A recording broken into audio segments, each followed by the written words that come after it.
the new Nintendo DS version is coming out. Oh, contribution from the audience. Great. Ah. Oh.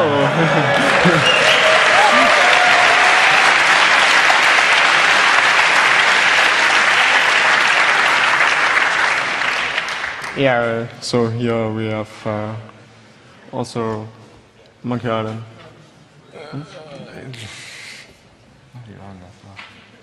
No, stop playing.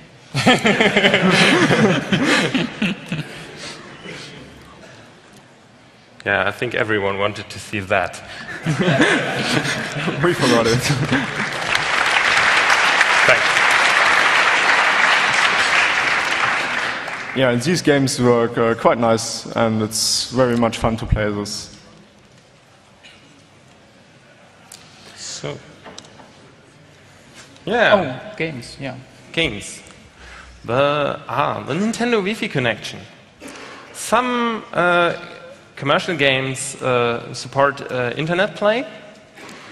They use Nintendo's master servers. Some of them are located at GameSpy, and many games can also be played via local Wi-Fi, like Mario Kart. And yeah, the Nintendo Wi-Fi connection uses for the login of the DS to the Nintendo servers SSL version 3. And yes, the certificate is checked. And this is quite nice because Nintendo has a nice contract with T-Mobile in Germany. So you can use these T-Mobile hotspots in Germany without paying. And it even works with the Opera web browser that is available for the Nintendo DS. And, whoops, the ROMs have the URL of the authentication server in plaintext. I wonder what happens if someone replaces HTTPS with HTTP. No, I haven't tried it. Oh, and there are games for it. Oh, yeah, I'm talking about games because...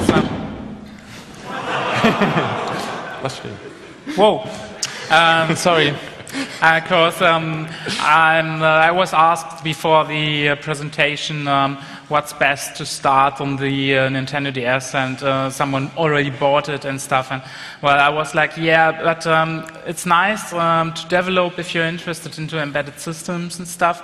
But it's actually you should buy it if you want to play with it, because the games are really great. And for example, take the Linux on the DS. It's a really great thing, and it's fascinating stuff, but it doesn't really actually do something except booting Linux using some of the hardware, but you are not going to run a web browser. Of course, there is a web browser, but it's in text mode, which is really great.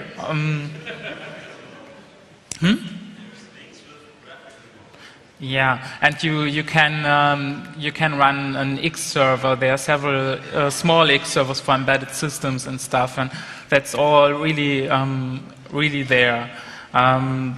But the main part, I think, are the games. And well, I found this photo on the internet, and these are, I guess, some of the most famous games and some of the most sold games. And well, they are really good. I think Mario Kart is a really fun thing. Well, Metroid Prime Hunters was this 3D multiplayer shooter thing with up to 4 players, I think, and internet play, complete with ranking. And, well, of course, there's Tetris, because it's Nintendo. Then this Brain Age game, which they sold to these new customer groups, which they are reaching out for. So it's actually, I think they have an advertisement with someone in the late 60s or so who says, well, I'm using Brain Age and my brain doesn't age as fast as yours. I don't know. Well, there's this adventure Phoenix Wright, and of course Phoenix Wright is really great. It's this thing where you can actually, you play this lawyer, and at certain points in the game you can shout objection into your microphone and the game stops. And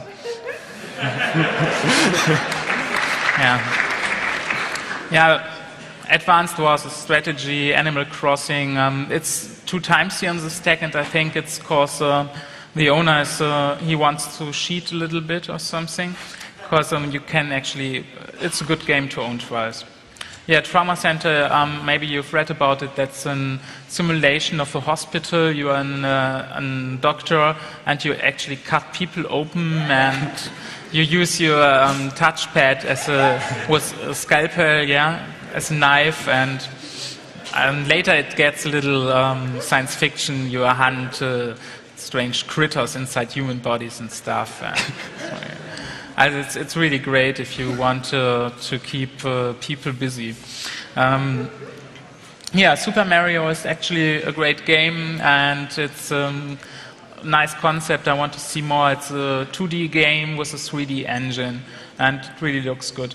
And well, a lot of new games and great games are missing here, and I'm not sure if I should talk about those as well. I think Nintendogs is something you have to talk about, because Nintendogs is really this Tamagotchi thing on a new level, where you have this dog and you care for your dog, and you have to pet him on the touch screen and teach him voice commands, and you really can't play this in the tuber. So not in places where other people might listen to you. And the greatest thing I heard about this game is when you play it and you put your DS into standby, so you just shut it, and you walk by someone who also owns Nintendogs, the Nintendo is going to bark, which is really the next level. That's. I think that's the games section.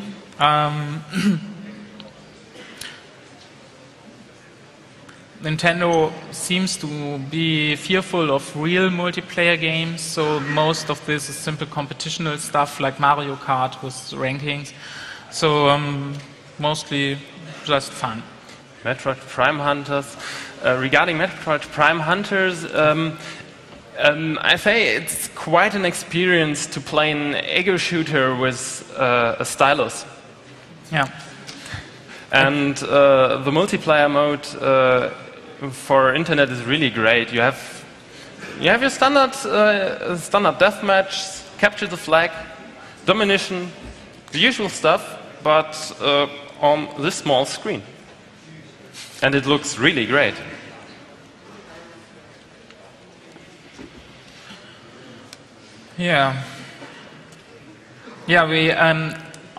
Maybe we should have put this slide first, because we actually have games for the DS.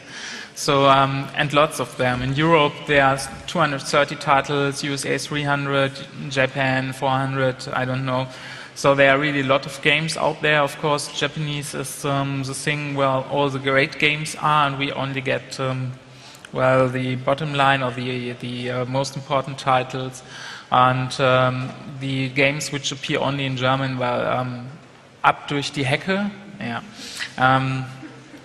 This is, there's also, I don't know about Nintendo Europe, but I think these guys are strange, and they are doing a strange marketing job, and they are doing a strange price policy. Take Electroplankton, for example. Electroplankton is one of the most famous DS games, and it's actually sold here for 30 or 40 euros. It was a giveaway in Japan, because, we wouldn't really classify it as a game. It's more an interactive, I don't know, you do strange stuff. It's about sound somewhat. Maybe can one of you explain Electroplankton? It's not really a game, so you can make music with it, but it's not really. Very meditating stuff. And experimental sound design comes to mind, but without saving, so nothing for professional use. There's one stage where small fish are jumping, and you caught them in a plant, and while they drop on the leaves, they make funny noises. And well, it's really fun. Really great. Yeah. For the future, apart from new games, we hope to see more reliable Slot 1 flashcards. From what we gathered, this Slot 1 approach is still really new, and new means maybe you need to use software which isn't really working yet.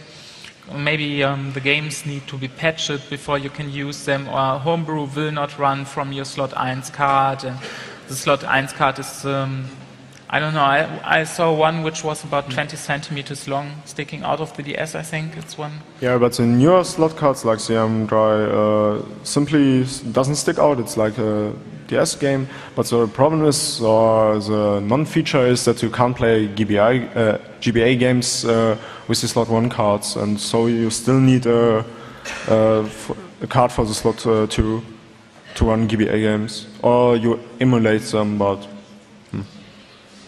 why to emulate something when you have the hardware for it? Yeah, the Linux GUI and applications are still missing. Now with the 36 megabytes of memory, it should be possible, maybe even to implement a shell with shell completion and history and stuff.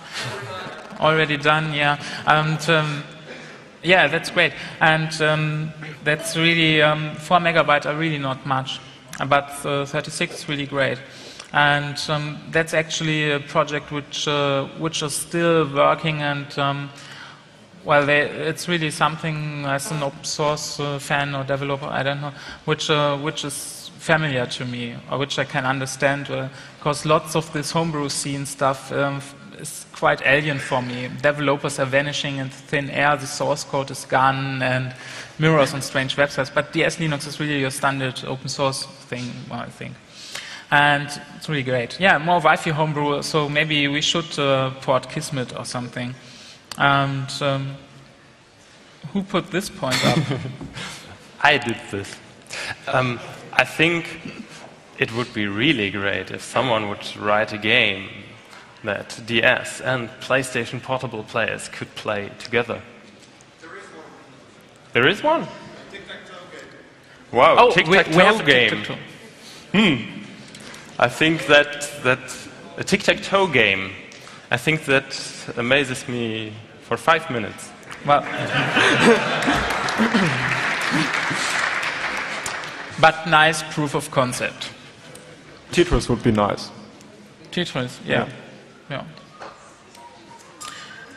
Yeah, so I think, yeah, we have at the end of the presentation some links, and I don't know, well, this is not really a complete list.